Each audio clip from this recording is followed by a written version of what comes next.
అంతేకాదు స్త్రీ దళితవాదాల అస్తిత్వ సాహిత్యంతో పోల్చినప్పుడు మైనారిటీవాదాన్ని విశ్లేషించిన తీరులో కానీ ఇది ఎదుర్కొన్న పరిస్థితుల్లో కానీ కొంత అసంతృప్తికి లోనైనటువంటి మాట వాస్తవం. మైనారిటీవాద సాహిత్యాన్ని సాహితీ అభిమానులు ఏమనుకుంటున్నారు అని తెలుసుకోవటానికి 20 ఏళ్ల కాలం పట్టింది.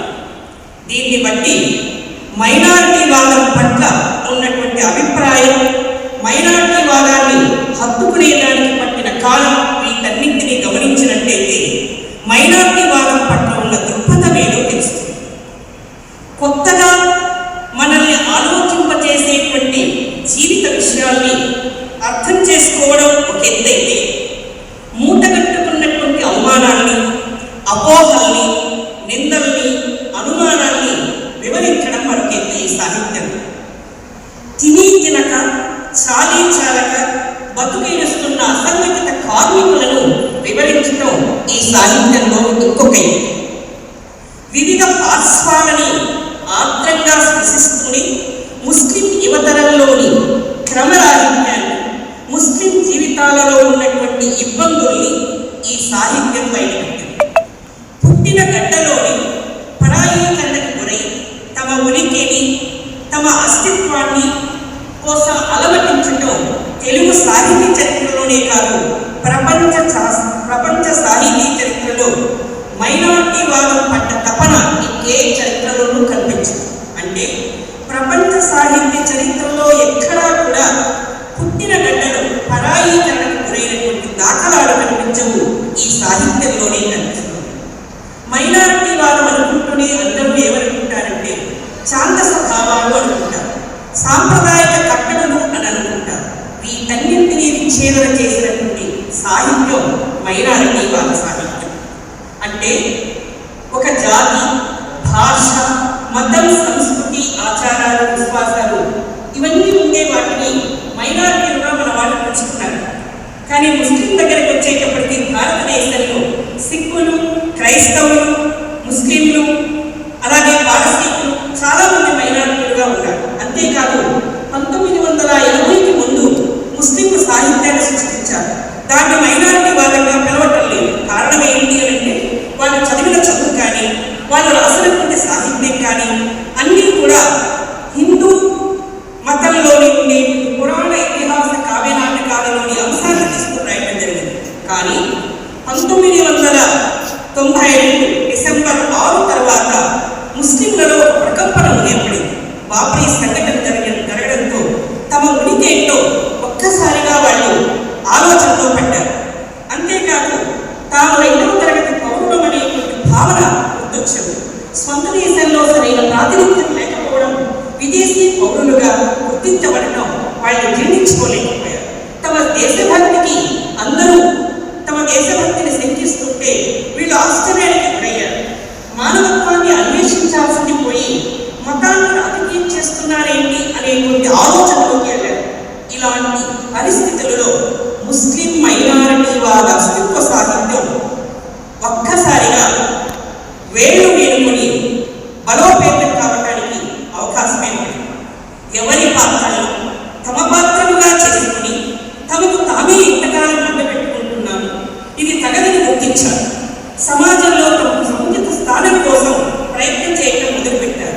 వివక్షని ఎండబెట్టడం ప్రారంభించారు. పురకాలు తొలగించుకున్నారు. కవులు, రచయితలు అందరితో భాగస్వామ్యం కావడానికి తమ కళాన్ని, గొంతుల్ని సవరించుకోవటం చేశారు. అప్పటిదాకా ఉండే లౌకిక భ్రమల్ని బద్దలు చేస్తూ తమ జీవిస్తున్న సమాజం మీద, స్థితుల మీద, అసంబద్ధమైన వ్యవస్థ మీద, సంశయాత్మకంగా మారుతున్న తమ జీవిత వ్యవస్థల మీద వాళ్ళు సాహిత్యాన్ని సృష్టించడం మొదలుపెట్టారు. అది కవిత్వం నుంచి కథ, పరిశోధన, నవల, నాటకం, విమర్శ, వ్యాసం దాకా వాళ్ళ అంచెలంచెలుగా ఎదగడం జరిగింది. అయితే ఈ మైనారిటీవాద సాహిత్యాన్ని సృష్టించినటువంటి 2 రకాలుగా విభజించుకోవడానికి అవకాశం ఉంది. ముస్లిం మైనారిటీయేతలు సృష్టించినటువంటి సాహిత్యం ఒకవైపు, ముస్లిం రచయితలు సృష్టించిన సాహిత్యము మన 2 రకాలుగా చూడాల్సి ఉంది. అయితే 1980కి ముందు ముస్లిమేతరులు రాసినటువంటి సాహిత్యం ఎక్కడ వచ్చినటువంటి సురవర ప్రతాపరెడ్డి గారు మొగలాయి కథలోను, నెల్లూరు కేశవస్వామి రాసిన చార్మినార్ కథలు ఇవి తప్ప ఇంకెక్కడా కనిపించదు. అయితే కొన్ని అడపాదడప ఒకటి అలా కథలు కనిపిస్తే ఆ కథల్లో ముస్లింలను క్రూరులుగాను, ఆడవాళ్ళను చేపట్టేవాళ్ళు గాను, విలన్లు గాను ఇలా ఒకటి రెండు కనిపిస్తాయి. వాళ్ళకు మనసున్నట్టు దాఖలాలు కూడా కనిపించవు. అయితే బాబ్రీ సంఘటన జరిగిన తర్వాత ముస్లిమేతర రచయితలు ముస్లింలను గుండె కట్టుకోవడం మొదలుపెట్టారు.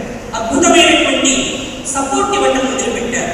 వ్యవస్థాగతంగా వస్తున్న పరిణామాల్ని అర్థం చేసుకుని సానుభూతితో వాళ్ళు దగ్గర చేయడమే కాదు, ఎక్కడెక్కడైతే అన్యాయం జరుగుతుందో అక్కడ ఖండించడము మొదలుపెట్టారు. దీనికి ఉదాహరణగా కొమరన్న గారి సంపాదకత్వంలో వచ్చినటువంటి మామూలులోకి మరో సింహం, ముల్కీ ప్రత్యేక సంచిక, కొండీపూడి నిర్మలా యాదవ్ సంపాదకత్వంలో వచ్చిన గుజరాత్ గాయం, అలాగే గీతాంజలి గారు రాసినటువంటి కథలు ఇలాంటి వాటిని చెప్పుకోవచ్చు. అయితే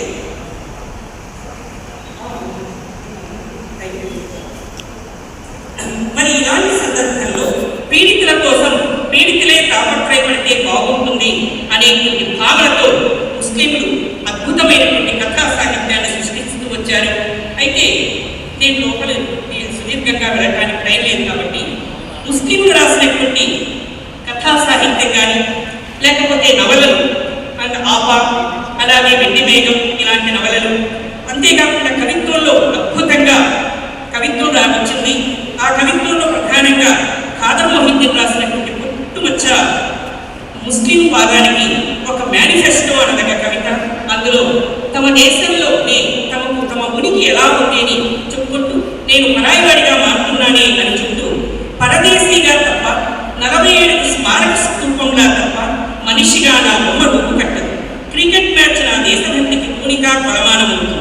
నేను నా మత్తు దేశాన్ని ఎంతగా ప్రేమిస్తున్నానన్నది కాదు, ఏ పరాయి దేశాన్ని ఎంతెంతగా ద్వేషిస్తున్నానన్నది నా దేశభక్తికి ఎంతో కొంత ఆధారం ఉంటుంది అని అంటూ తమకున్నటువంటి తమ పట్ల ఉన్న ద్వంద్వనీతిని, వివక్షని, ముస్లింగా పుట్టడమే ఒక జ్ఞానం అనేటువంటి భావనని ఆ కవితలో ఆయన బలంగా వ్యక్తం చేయడం జరిగింది. ఇందులో అనేక అంశాల గురించి ముస్లింలు తమ ఇబ్బందుల్ని కవిత్వంగా మార్చారు. చదువు లేకపోవడం, కుటుంబ నియంత్రణ, బాల కార్మికులు, ఆర్థిక వ్యత్యాసాలు, చిన్న చిన్న వృత్తులలో ముస్లింలు స్థిరపడటానికి కారణాలు, ఇలా అనేక అంశాలని రాయటం జరిగింది. అయితే ఇక్కడ ఒక చిన్న విషయాన్ని మనం గమనించాల్సి ఉంది. ఏమిటంటే ముస్లింలు ఎక్కువగా పనిచేసేది అసంఘటిత కార్మికులుగానే పనిచేస్తున్నారు. బేల్దారులుగా కనిపిస్తారు, వడ్రంగం చేస్తుంటారు, టైలర్లుగా ఉంటారు, తర్వాత కూరగాయలు అమ్ముతారు, మాంసం అమ్ముతారు, వర్క్షాపుల్లో పనిచేస్తుంటారు, మెకానిక్కులుగాను, సైకిల్ పంచర్లు వేయటంగాను, ఇలాగా అనేక అసంఘటితమైన చిన్న చిన్న వృత్తులలో వాళ్ళ జీవితాలు స్థిరపడ్డాయి. అయితే అందరికీ కులవృత్తులు ఉన్నాయి కానీ ముస్లింలకు కులవృత్తిని మరి వారి జీవన విధానంలోనే కాదు, వాళ్ళ రంగులోను, రూపులోను, వాళ్ళ జీవన విధానంలోను ఒక్కొక్క ముస్లిం ఒక్కొక్క తరహాలో ఉండటం కనిపిస్తుంది. దీనికి ప్రధాన కారణం ఏంటి అని అంటే, వీరంతా ఎస్సీ, ఎస్టీ, బీసీ వర్గాల నుండి అత్యధికులు ముస్లింలుగా మారినారు అనేటువంటి అంశం తెలుస్తుంది. అది ఎలా అని గమనిస్తే, దీనికి ప్రాచీన కాలంలో ప్రాణాలతో మిగిలిన బౌద్ధులు, జైనులే ఎస్సీ, ఎస్టీ, బీసీలుగా మారటం జరిగిందని, వాళ్ళే తర్వాత ముస్లింలు, క్రైస్తవులుగా మారినారనేటువంటి కొన్ని చారిత్రక ఆధారాలు కూడా కనిపిస్తాయి.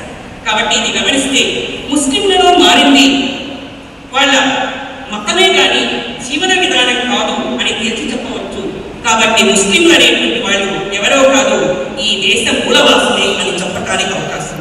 అయితే ముస్లింలు వాళ్ళ సాహిత్యం పట్ల కానీ ముస్లింల పట్ల కానీ ఇవాళ భారతదేశంలో ఒక అభిప్రాయం, ఒక చిన్న మనం ఓపెన్గా మాట్లాడుకోవాలంటే వివక్ష కనిపిస్తుంది. దీనికి కారణాలు ఎందుకు ఇలా జరుగుతోంది అని గమనించినట్లయితే ప్రధానంగా 4 అంశాలు కనిపిస్తున్నాయి.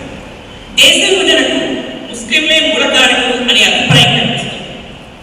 అలా ఒక బలమైనటువంటి అభిప్రాయం భారతదేశంలో మధ్యయుగ పాలకులను దోషులుగా నిలబెట్టే ప్రయత్నంలో భాగంగా వెలువడిన అసత్యపు చారిత్రక కథనాలు పనిచేస్తున్నాయి. వెళ్తూ వెళ్తూ పరాయి పాలకులు పెంచి పోషించిన విధాన సిద్ధాంతం, ముస్లింల మత విశ్వాసాలు, పద్ధతులు, జీవన విధానం,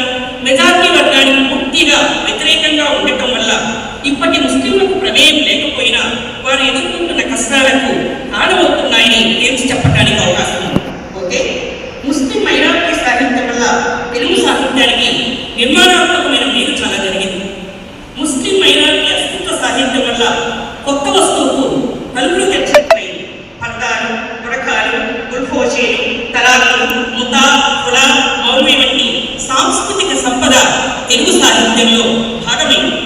ఏ మతాల ద్వారానైనా సమస్యలు పరిష్కరించుకోలేము, మతానికి అతీతంగా తాత్విక కోణాల్లో నుంచి ఆలోచించినప్పుడే జీవితాలు బాగుపడతాయి అనేటువంటి విషయాన్ని మైనారిటీవాదం వల్లబుద్ధి తెలిపింది. దాంపత్యం చుట్టూ అల్లుకుపోయినటువంటి అంశాలు కావచ్చు, మతం పేరుతో అల్లుకుపోయినటువంటి దుర్మార్గాన్ని వివరించే ప్రయత్నంలో ముస్లిం వాదం బలంగా పనిచేసింది. నూతన నీతులు, భాష తెలుగు సాహిత్యంలో వచ్చాయి. సామాజిక బాధ్యతని సాహిత్యం పూర్తి చేయాల్సినటువంటి అవసరాన్ని మైనారిటీ వాదం బలంగా చూపింది.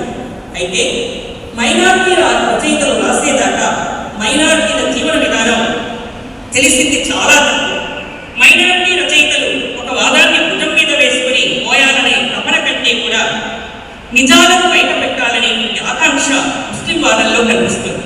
మైనారిటీ వాదం ఒక కులాన్నో ఒక మతాన్నో ప్రోత్సహించటం లేదు, అందరూ కలిసిమెలిసి ఉండాలనేటువంటి వాతావరణాన్ని గుర్తు చేస్తుంది.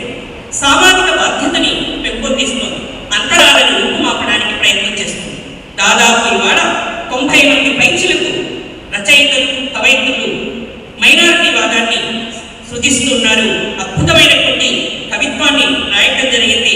మరి సమయం లేకపోవడంతో నాకు ఇచ్చిన సమయం 12 నిమిషాలే కాబట్టి అందులోనే ముగిస్తున్నాను.